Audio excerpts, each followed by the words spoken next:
প্রত্যেকটা ঘটনাকে আলাদা করে একটু বিচার করার প্রয়োজন আছে অন্যান্য ঘটনার থেকে। তার আগে আমি একটা জিনিস বলি, এই যে আমরা বর্তমান পরিস্থিতিতে আমাদের আইন শৃঙ্খলার বা যে ধরনের ঘটনাগুলো বললেন, আন্দোলন বা বিভিন্ন ধরনের প্রোটেস্ট আনরেস্ট হচ্ছে, এগুলো করার পেছনে তিন ধরনের করছেন কারা, তিন ধরনের ব্যক্তি বা তিন ধরনের গ্রুপ। একটা হলো যারা চিহ্নিত অপরাধী, তাদের কাজই হচ্ছে বিভিন্ন ধরনের অপরাধ করা বা এই ধরনের বিষয়ে তারা কাজ করে। একটা হচ্ছে ইন্ধনদাতা, কিছু আছেন যারা উদ্দেশ্য প্রণোদিতভাবে কাজ করছে। আর একটা বড় গ্রুপ আছে যারা দেশের সাধারণ জনগণ, যেমন এই যে ছাত্রদের যেটা বললেন, এর আগে আমরা বিভিন্ন সময় দেখছি যে গার্মেন্টস সেক্টরের আনরেস্ট হচ্ছে, শ্রমিকরা করছে, এরা কিন্তু সাধারণ জনগণ, ট্রাফিক আইন ভঙ্গ করছে, এখানে কিন্তু আমাদের মতো সাধারণ জনগণ। এখন আইন শৃঙ্খলা রক্ষাকারী বাহিনীর ভূমিকাটা মূলত থাকবে প্রথম যে দুইটা গ্রুপ বললাম, যারা অপরাধী, যারা উদ্দেশ্য প্রণোদিতভাবে অপরাধ করে, বা ইন্ধনদাতা। সাধারণ জনগণের বিপক্ষে যখন আমাদের দাঁড়াতে হয়, আমাদের একটু চিন্তা করে কাজ করতে হয়। বিশেষ করে আপনারা যদি ছাত্রদের কথা বলেন, এই ছাত্ররাই আন্দোলন করে দেশের এখন একটা আমাদের যে বর্তমান পরিস্থিতি এনেছে, এবং আমরা সবাই আশা করছি যে দেশটা একটা ভালোর দিকে যাবে।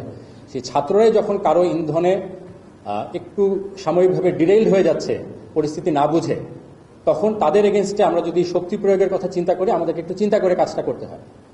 ঠিক আছে, আমরা আশা করি ছাত্ররা, শ্রমজীবী, কর্মজীবী, সাধারণ মানুষ যারা আছেন, প্রত্যেকেই তার নিজ নিজ জায়গায় থেকে আমরা দেশটাকে কোথায় দেখতে চাই এবং সেখানে আমার নিজের কি দায়িত্ব সেটা বুঝবেন। এবং প্রথমত এই ধরনের যখন সেটা সোশ্যাল মিডিয়া হোক বা অন্য কোনো যে কোনো মাধ্যমে হোক, যখন এই ধরনের কোনো ইন্ধন জাতীয় বিষয় তাদেরকে ইনস্টিগেট করার চেষ্টা হবে, তারা যাচাই করবেন যে আসলে ঘটনাটা হয়েছে কিনা।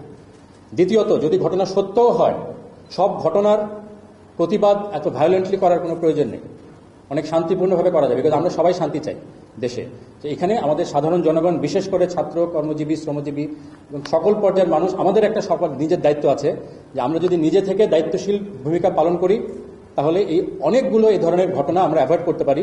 এবং তখন আইন শৃঙ্খলা রক্ষাকারী বাহিনী যারা উদ্দেশ্য প্রণোদিতভাবে অপরাধ করে, তাদের এগেনস্টে আমরা কাজ করতে পারি। সেক্ষেত্রে আমাদের কাজের পরিধিটাও সহজ হয়, দেশের এই ধরনের ঘটনাগুলো আমরা কমাতে পারি। এখানে আমাদের সোশ্যাল মিডিয়ার যে ব্যবহারে আমাদের আরেকটু সচেতনতার প্রয়োজন আছে। এই যে ইন্ধনদাতারা থাকেন কম, বাট সমস্যা যেটা হয়, ইন্ধনদাতারা একটা মেসেজ পোস্ট করার পরে এইটাকে কপি করে অন্যরা যখন পোস্ট করেন, এখানে কিন্তু সবাই ইন্ধনদাতা থাকেন না। এখানে আমাদের মতো অনেকে আছেন যারা না বুঝে এটাকে ছড়িয়ে দেন, ছড়ার ফলে এই ধরনের আনরেস্টগুলো হয়। তো আমরা চিহ্নিত করার অবশ্যই চেষ্টা আছে যে কারা আসলে মূলত উদ্দেশ্য প্রণোদিতভাবে এই কাজগুলো করছে, এবং সেটার এগেনস্টে ব্যবস্থা অবশ্যই নেওয়া হচ্ছে। ইন্টেলিজেন্স, পুলিশ সবার সাথে সমন্বিতভাবে আমরা কাজ করছি। আমাদের প্রেজেন্সও আপনারা এই জন্য দেখছেন যে মূলত বড় ধরনের যতগুলো ঘটনা, কোথাও কিন্তু রিসেন্টকালে এমন হয়নি যে আমরা জানি, মানে আইন শৃঙ্খলা রক্ষাকারী বাহিনী জানে না বা ঘটনা ঘটে গেছে, এরকম কিন্তু খুব হয়নি। বাট এটার ব্যাখ্যাটা তো আমি আগেই দিলাম যে কোনো কোনো ক্ষেত্রে আমাদেরকে একটু চিন্তা করে কাজ করতে হচ্ছে। সেক্ষেত্রে হয়তো অনেকের মনে হতে পারে যে আইন শৃঙ্খলা রক্ষাকারী বাহিনী যথাযথ পদক্ষেপ নেয়নি, কিন্তু আমরা তো শুধু সামনেরটা দেখি। এই যে যত ধরনের এরকম ইন্টেলিজেন্স পাওয়া যায়, এগুলোর পরবর্তী কিন্তু যারা এই ধরনের কার্যক্রম করার সম্ভাবনা যাদের থাকে, তাদের সাথে অনেক আগে থেকে এনগেজমেন্টে যাওয়া হয়, এবং এভাবে অনেকগুলো ঘটনাকে কিন্তু ইতিমধ্যে প্রতিরোধ করা সম্ভব হয়েছে।